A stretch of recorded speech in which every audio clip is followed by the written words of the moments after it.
تا حالا شده صدای قدم های کسی رو بعد از سالها بشناسی؟ استاد شهریار، شاعر قلب‌های شکسته، دقیقا همین تجربه رو داشت. سلام، من سمیرا هستم، عاشق شعر و ادبیات ایران. اینجا قراره با هم نه فقط شعر بخونیم، بلکه قصه دل‌هایی رو بشنویم که شاید خیلی وقت خاموش موندن.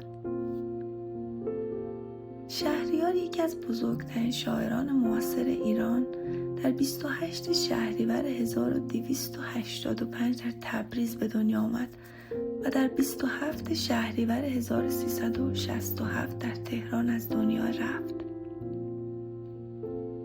در دوران دانشجوییش در ترم آخر پزشکی به خاطر شکست عشقی عمیقی که داشت درس رو رها کرد و تا 47 سالگی مجرد موند.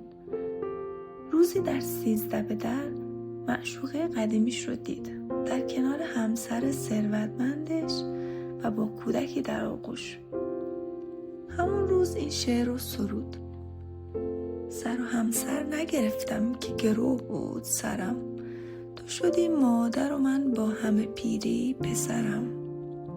تو جگر گوشه هم از شیر بریدی و هنوز من بیچاره همان عاشق خونین جگرم.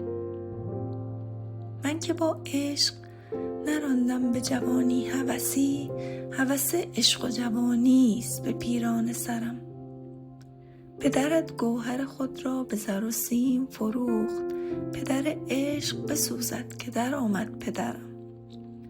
عشق و آزادگی و حسن و جوانی و هنر عجبا هیچ نیرزید که بی سیم و زرم.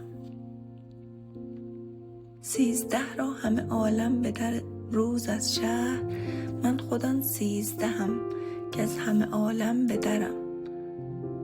تا به دیوار و درش تازه کنم عهد قدیم، گاهی از کوچه معشوقه خود می گذرم.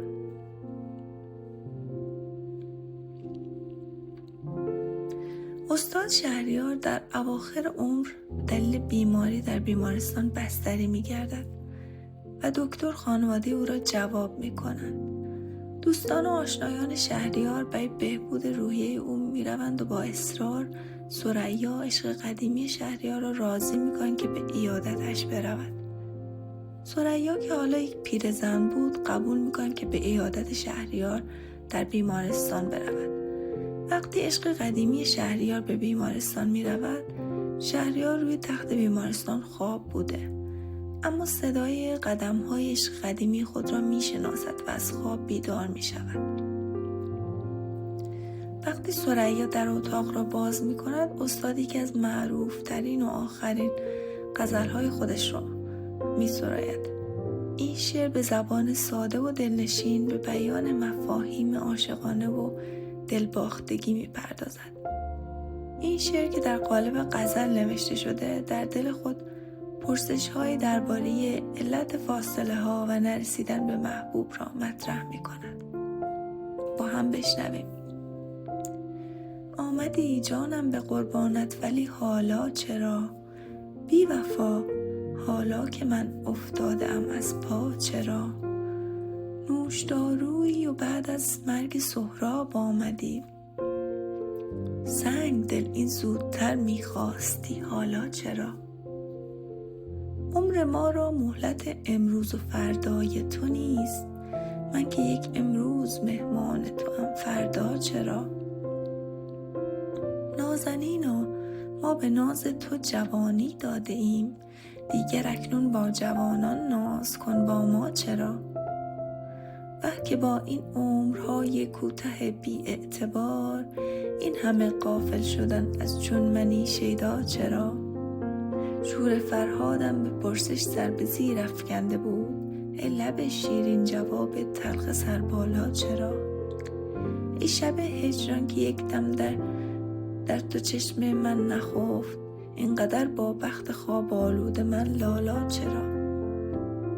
آسمان چون جمع مشتاقان پریشان می کند، در شگفتم من نمی پاشد ز هم دنیا چرا؟